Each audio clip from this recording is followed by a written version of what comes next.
আসসালামু আলাইকুম। আলহামদুলিল্লাহ, আল্লাহর অশেষ রহমতে ভালো আছি। আশা করি আপনারা সবাই আল্লাহর অশেষ রহমতে ভালো আছেন। শুকরিয়া। আজকে আমাদের রেডি মুরগির বয়স হচ্ছে গিয়ে 13 দিন। 13 দিনে কতটুকু ওজন হয়েছে, কী কী খাদ্য খাওয়াতে হবে বা কী কী মেডিসিন খাওয়াতে হবে, যারা রেডি মুরগি পালন করেন, যারা নতুন বা হুড়েন, সবাই কমেন্ট করে জানাবেন আপনাদের কী অবস্থা। আশা করি ইনশাল্লাহ দিলে।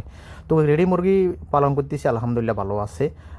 রেডি মুরগির পাশাপাশি ফার্মের পাশে আমি একটা কদু গাছ রোপণ করবো। কদু গাছের চারা বাজার থেকে আনলাম, কারণ আমি আগে থেকে কখনো প্ল্যান ছিল না যে কদু গাছের চারা আনবো। বাজারে গেছিলাম কাঁঠাল নেওয়ার জন্য, কাঁঠাল আনার জন্য দেখিয়েছি যে কদু গাছের চারা। তো মনে করলাম যে ফার্মের চারিপাশে যেহেতু জায়গা খালি আছে, যেহেতু সবজি নিজে চাষ করলে ভালো, কারণ বাজারে সবজি তো এত বেশি আহামরি ভালো হয় না, অনেক কীটনাশক দিয়ে ব্যবহার করে সব জন্য।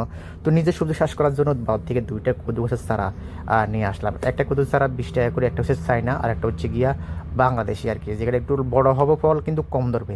আর একটা হচ্ছে কি চায়না, এটাতে বেশি ধরবে কিন্তু ফল ছোটো হবে আর কি। তো বললাম দুইখান থেকে 2টা দেন দিল ভাইয়ে।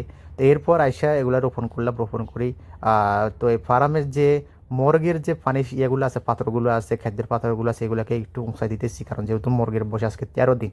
13 দিনে মরগ কিন্তু ইনশাল্লাহ দিলে অনেক বড় হয়ে গেছে। তো এখন মরগ কিন্তু বসে বসে খাবার খাচ্ছে। তো বসে বসে খাওয়ার সমস্যা আছে, যেহেতু মর্গে বসে বসে খাবার খাইলে কিন্তু মর্গের অলস হয়ে যায়।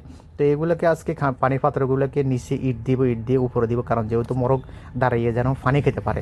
আপনারা একটা জিনিস নিয়ম পালন দেখবেন যে দাঁড়িয়ে পানি খেলে কিন্তু মর্গের পায়ের শক্ত, গিরা শক্ত হয়, এমনকি সব কিছু শক্ত হয়। তো এই জন্য দাঁড়িয়ে পানি খাওয়াতে হবে। তো এই জন্য নিচে ইট দিলাম। ইট দেওয়ার পর যে সবগুলোতে আস্তে আস্তে করে ইট দিলাম। ইট দেওয়ার পর তারপর কদু গাছের যে চারাটা আনলাম, ওটা রোপণ করার জন্য চলে গেলাম আমাদের ফার্মের সাইডে। দেখতেছি এখানে কিন্তু পানি উড়ে যায়। পানি উড়ে যাওয়ার কারণ হচ্ছে কি, যদি বর্ষা হয় আর কি, বন্যা হলে কিন্তু পানি হয়ে যায়, এছাড়া কিন্তু পানি হয় না আর কি।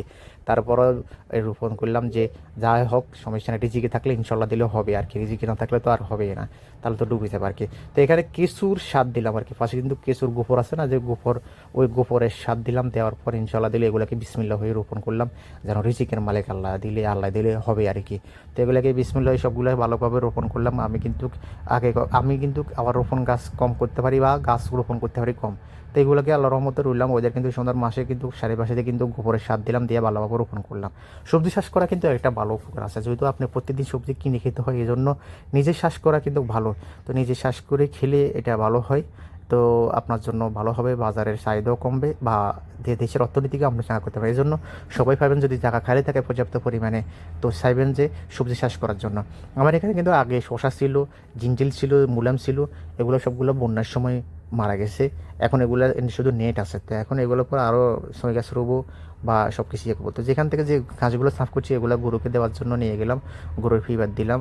দেওয়ার পর আমাদের আজকে গরুর জন্য কি কি কাজ করতেছি সেগুলো, গরুর খেরে যে শক্ত সিনের যে খড় আছে, খড়গুলো অনেক শক্ত হয়ে গেছে, কারণ এখন শেষ পর্যায়ে আছে আমাদের, আর খের মাত্র 1 মাস যাবে আর কি। তো খের চলাইতে অনেক কষ্ট, তারপরও প্রত্যেকদিন এই কাজটা করতে হয়। হিবেত পানি দিতে হয়। আমার কিন্তু মোটর নেই, আমি কিন্তু এখনও বড় কোনো খামারি হতে পারি না। ইনশাআল্লাহ দোয়া করবেন যে আমি যেন বড় একদম খামারি হতে পারি। আশা করি সবাই ভালো থাকবেন, সুস্থ থাকবেন। আসসালামু আলাইকুম।